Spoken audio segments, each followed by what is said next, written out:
పాండవుల కౌరవుల మొదటి గురువైన కృపాచార్యుని గురించి తెలుసుకుందాం. పాండవులు కౌరవులు ఒకే రాజ్యంలో కలిసి పెరిగారు. అప్పుడు భీష్ముడు వారికి విద్య నేర్పించడానికి తన కులగురువు అయిన కృపాచార్యుని పిలిపించారు. కృపాచార్యుని జననం.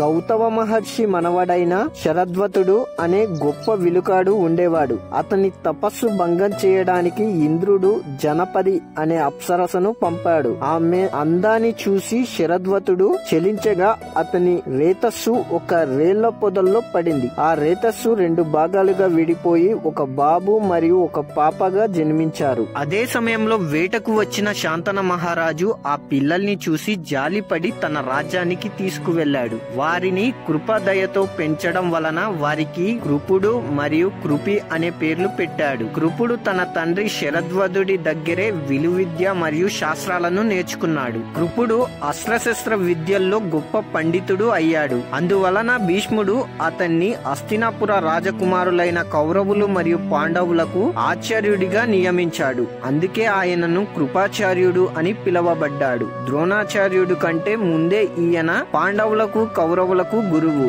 కృపాచార్యుని సోదరి అయిన కృపిని ద్రోణాచార్యుడు వివాహం చేసుకున్నాడు.